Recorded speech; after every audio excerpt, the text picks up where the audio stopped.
From Zakham to Shifa, letting the door stay closed. Breathe in, hold, let it go. Assalamu alaikum, beautiful souls. You're here, and I'm so glad you're here. In this sacred space we've created together, where healing doesn't have to be loud, where wisdom whispers instead of shouts, and where sometimes the most profound growth happens in the silence between words. I am your sister on this journey from Zakham to Shifa, and today I want to wrap my arms around something quiet and sacred, something that might be sitting in the corners of our hearts, like a question you're afraid to ask.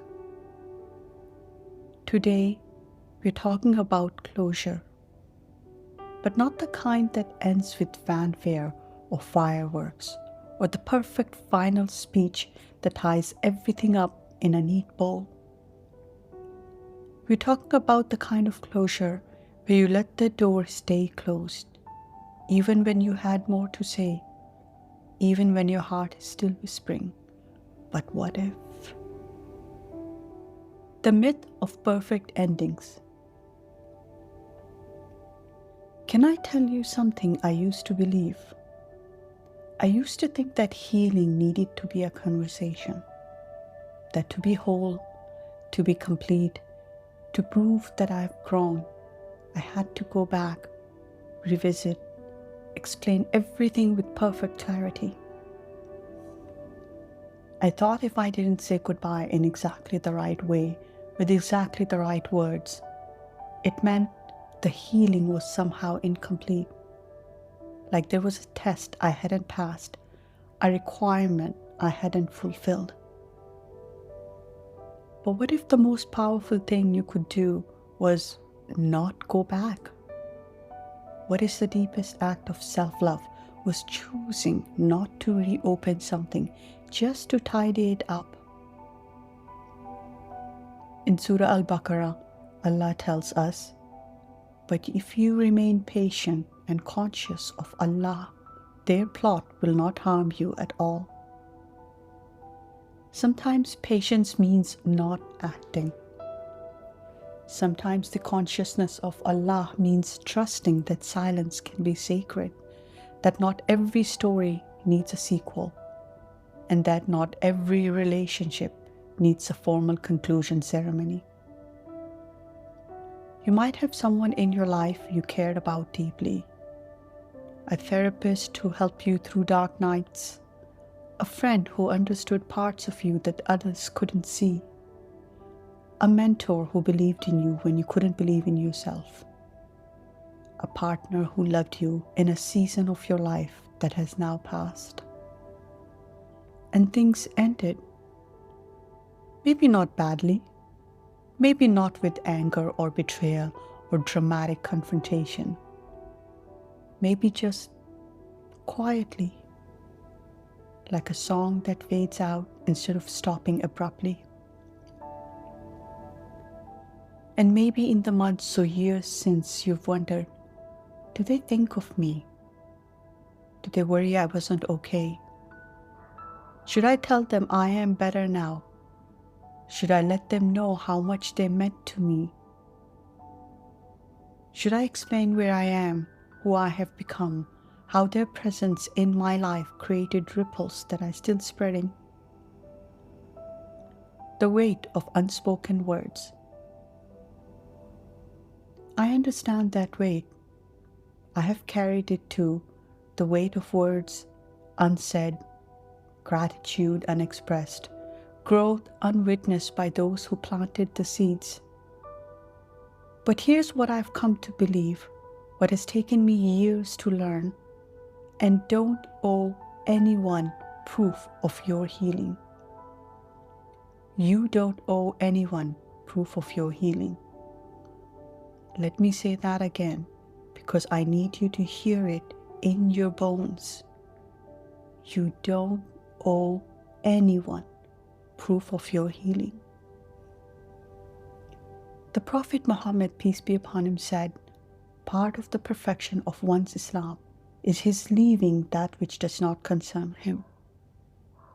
This beautiful hadith from Tirmidhi reminds us there is wisdom in knowing when to engage and when to step back, when to speak and when to trust that healing is valid, even if no one witnesses it. I once sent a goodbye message to someone who had been deeply important in my life. It was warm, grateful, complete. I poured my heart into those words, tried to capture the gratitude that felt too big for language, tried to say everything I thought needed to be said. And they never responded. For a moment, maybe more than a moment, that silence felt like rejection. Like maybe my words hadn't mattered, like maybe I hadn't mattered. Like maybe the whole relationship had meant less than I thought it did. But then, as days turned into weeks, I realized something profound. That silence was also closure. That non-response was also an answer. And maybe, just maybe, it was exactly the right answer. Maybe they read it and smiled and said a prayer for my continued healing. Maybe they read it and cried, remembering our time together with fondness. Maybe they didn't know what to say because some gratitude is too deep for words. Or maybe in their wisdom, they knew that not replying was the most respectful ending of all, a way of saying, "I release you to your new life with love." The sacred act of letting go. In Islamic spirituality, we have a beautiful concept called tawakkul, trust in Allah. But tawakkul isn't just about trusting that Allah will give us what we want. It's about trusting that Allah knows what we need, even when it looks different from what we expected.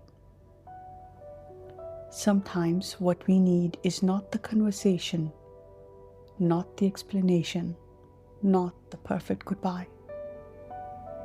Sometimes what we need is the space to grow into who we are becoming without having to constantly reference who we used to be. We all carry doors in our hearts. Some stay open too long, letting in drafts that chill our souls. Some we slam shut too quickly in anger or fear, cutting off what might have continued to nourish us. But some we learn to close gently, with love, with gratitude, with a kind of tenderness that says, "This was beautiful, and now it's complete." And once they're closed, really, truly closed, we learn to walk forwards, not needing to look back every few steps to see if anyone is watching our progress, not needing someone else's voice to validate our journey, not needing external confirmation that we are indeed healing. Allah speaks to us with such tenderness. Say, "O my servants who have transgressed against themselves, do not despair of the mercy of Allah. Indeed, Allah forgives all sins. Indeed, it is He who is forgiving and merciful." The beauty of new beginnings. Maybe you didn't get the ending you hoped for. Maybe there are words you wish you had said, conversations you wish you had had, moments you wish you could revisit with the wisdom you have now. But maybe that's because you've already begun something new. Maybe the story you're writing now is so beautiful, so full of growth and possibility that it doesn't need to reference the previous chapters to be complete. This podcast you're listening to right now, it's not just my voice reaching you through time and space. It's your reflection, It's your reminder that healing can now be slow, quiet, and private. It can look like letting go. It can look like trusting that your growth is real, even when no one else sees it. I think about Maryam, peace be upon her, giving birth to Isa alayhi salam under the palm tree. She was alone in that moment of profound transformation. No one was there to witness her pain or her miracle, but Allah was with her, providing fresh dates and flowing water, giving her everything she needed for that sacred transition. Sometimes our most important growth happens in solitude. Sometimes our most profound healing happens in the silence between what was and what is becoming. Walking forward with grace. Letting go isn't giving up. Letting go is trust. Trust that what was meant to be said has been said. Trust that what was meant to be learned has been learned. Trust that what was meant to heal has begun its sacred work, even in the quiet space where no one else can see. You don't need anyone's permission to move forward.